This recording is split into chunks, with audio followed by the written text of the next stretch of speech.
राजधानी भोपाल के लिए गर्व का क्षण है, जहां की ज्वेलरी डिजाइनर श्वेता पाठक ने दुनिया के सबसे प्रतिष्ठित फैशन आयोजन पेरिस फैशन वीक 2025 में भाग लेकर वैश्विक मंच पर स्वदेशी उत्पादों की भव्यता प्रदर्शित की है। श्वेता पाठक पेरिस फैशन वीक में हिस्सा लेने वाली भोपाल की पहली ज्वेलरी फैशन डिजाइनर बन गई। श्वेता पाठक ने बताया कि उन्होंने 2 अक्टूबर को गांधी जयंती के विशेष अवसर पर अपने प्रस्तुतिकरण के लिए खादी वस्त्रों का चयन किया। उन्होंने खुद के द्वारा डिजाइन की गई अलग अलग प्रकार की गोल्ड और डायमंड ज्वेलरी विदेशी मॉडलों को पहनाई। भोपाल के डिजाइन की हुई ज्वेलरी पहनकर विदेशी मॉडलों ने जब रैंप वॉक किया तो उपस्थित दर्शक उनकी डिजाइन से काफी प्रभावित हुए। पेरिस फैशन वीक से भाग लेकर भोपाल लौटी श्वेता पाठक ने बताया कि 2012 से इस फील्ड में काम कर रही हैं। उन्हें फाइनल सोलो नामक संस्था के जरिए इंटरनेशनल लेवल के पेरिस फैशन वीक में भाग लेने का सुनहरा अवसर प्राप्त हुआ है। गौरतलब है कि श्वेता पाठक की उपलब्धि भारतीय विशेषकर मध्य प्रदेश के डिजाइनरों के लिए अंतर्राष्ट्रीय फैशन उद्योग में नए दरवाजे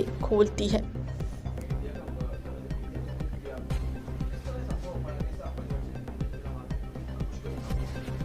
एक्चुअली फ्लाइंग सोलो करके कंपनी है, उन्होंने मुझे इनविटेशन भेजा था पार्टिसिपेट करने के लिए। तो उन्होंने मुझे न्यूयॉर्क, मिलान और पेरिस तीनों के ऑप्शन दिए थे। But obviously Paris fashion week is like a dream for any brand और any designer with people with aesthetics. तो I chose Paris fashion week. पर वो बहुत चैलेंजिंग था because France customs are very tough. Later I got to hear many stories कि Tanishq also faced difficulty in the France customs and all. तो हमें थोड़ी दिक्कत आई, पर हमने अपने धैर्य और अपने सहजता से उसको हासिल किया। हमने हमारी खुद की क्रिएट किए हुए पर्सनल ज्वेलरी बना के मॉडल्स को वॉक कराया, क्योंकि हम बहुत ज़्यादा कलेक्शन कैरी नहीं कर सकते थे कस्टम्स के कारण, और बहुत ज़्यादा नॉलेज भी हमें नहीं मिल पा रहा था एक्सपोर्ट को लेके कि किस तरीके, और जो पेरिस इम्पोर्ट डॉक्यूमेंट होता है कैसे क्रिएट करना है नॉल। तो वो हमने पूछा, पर वो बहुत कम लोग हैं जिन्होंने फ्रांस मार्केट में एंट्री की है। पेरिस फैशन वीक में क्या आज तक बहुत शायद ही किसी ब्रांड ने पुट फॉरवर्ड किया। तो कोशिश थी और हम कामयाब रहे। कितने मॉडल्स थे? 8 मॉडल, हमने 6 मॉडल्स को टेस्ट किया था।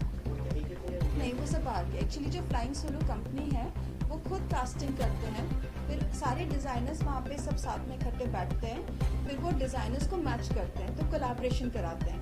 तो जैसे जो मार्गरेट हैं डिज़ाइनर जिन्होंने क्लोथ डिज़ाइन किए थे, उनके कपड़ों के साथ मेरी ज्वेलरी उनको खूबसूरत लगी, क्योंकि उनके कपड़े बहुत ब्यूटीफुल और आप मानो कि आज के हिसाब से बिल्कुल कवर ड्रेसेस थी, एकदम लड़कियाँ एकदम प्यारी डॉल जैसी लग रही थी, और उसके साथ में ज्वेलरी एकदम खिल कर आई।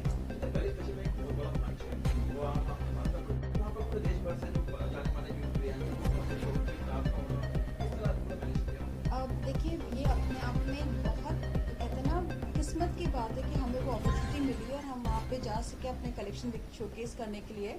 और जैसे मैंने कहा कि वो चलकर हमारे पास आए, उन्होंने खुद ही हमें अप्रोच किया, उन्होंने खुद ही हमें ग्रांट भी दिया वहाँ पे पार्टिसिपेट करने के लिए। तो जो उनकी टोटल फीस है उसमें से उन्होंने 2000 यूरोज़ का ग्रांट दिया हमें कि हम उनके साथ पार्टिसिपेट करें।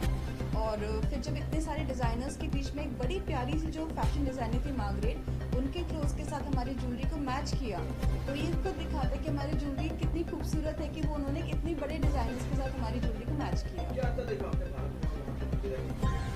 देखिए, जिस पर आज आप लखनऊ फैशन वीक भी देख लो तो वो भी मॉडर्न है, आप पेरिस फैशन वीक देख लो तो वो भी मॉडर्न है। तो आज ग्लोबल है हम सिटीजन, तो जो ड्रेसिंग है वो ऑलमोस्ट हमारी ग्लोबल है, और जो ज्वेलरी है वो हर जगह अलग अलग तरीके से अपने अपने एक प्रेजेंटेशन है। हम एक सोफिस्टिकेटेड कैडर को प्रेजेंट करते हैं। हाँ, कस्टम में। हाँ तो क्योंकि हमें ये था कि हम इतना खर्चा करके वहाँ गए हैं, और वहाँ पे हमें रूल्स पहले उन्होंने बोला था, क्योंकि हम आज ज्वेलरी बेचने नहीं गए, उन्होंने कहा आपको दिक्कत नहीं आएगी। और जब हम गए और हमें दिक्कत आई तो हमने कहा हम आप पहुँच चुके, अब हम आए, हमारा पैसा लग चुका है, हम ऐसे खाली हाथ तो नहीं आ सकते, तो क्या किया जाए। तो हमने कहा ये तो हमारा खुद का और हमारी खुद की डिज़ाइन है, हमने यही पहना दिया मॉडल को। नहीं, मेरी सारी ज्वेलरी गोल्ड, डायमंड, जेमस्टोन्स के साथ है, ये भी सब रियल हैं सारे। ये आपका अच्छा पुख्ता आ जाइए, आपका नीलम जो है ये सिलोन नीलम है, ये आपका कोलंबियन एमराल्ड है। तो हम हाई क्वालिटी जेमस्टोन्स यूज़ करते हैं, खुद के लिए भी, हमारी ज्वेलरी के लिए भी। क्या? स्वदेशी, हाँ, नहीं बिल्कुल। हाँ, अब मैंने कहा ना, जैसे आज मैंने खुद खादी ड्रेस पहना है, और वहाँ पे भी मैंने खादी साड़ी पहनी, वहाँ पे मैंने इंडियन डिज़ाइनर ड्रेस पहनी, मैंने मार्गरेट की डिज़ाइनिंग, मैंने इंडियन डिज़ाइनर ड्रेस पहनी थी वहाँ पर, और मैंने इंडिया को रिप्रेजेंट किया था। ये मैंने कहा ना, लक्ष्य मैं नहीं बनाती, भगवान मेरे लिए बनाता है, मैं सिर्फ अपना 100% उसको देती हूँ। जैसे ये चीज़ मेरे पास चल कर आई, फेमिना फैबुलस 2021 में उन्होंने हमें टॉप नेम में डाला, रिटेल बिल इंडिया अवार्ड में हमने 2 बार जीता। तो जैसे अपॉर्चुनिटीज हमें आती है, हम अपना 100% उस अपॉर्चुनिटी को देते हैं। अब मेरे पास टेड टॉक के लिए इनविटेशन है, तो देखते हैं हम आगे क्या करते हैं। हमने बैंगलोर फैशन वीक भी किया था लास्ट ईयर, और हमारा फोकस सिर्फ एक है, जैसे हम कपड़ों के क्राफ्टमैनशिप को वेटेज देते हैं, हम सब्यसाची को उनके कला के लिए सराहते हैं, हम ज्वेलरी ब्रांड्स भी अगर डिज़ाइनर स्पेसिफिक हैं और हम इतने एक्सक्लूसिव जेमस्टोन्स और एक्सक्लूसिव ज्वेलरी बना रहे हैं, तो हमें भी वो वेटेज मिलना चाहिए। श्वेता पाठक।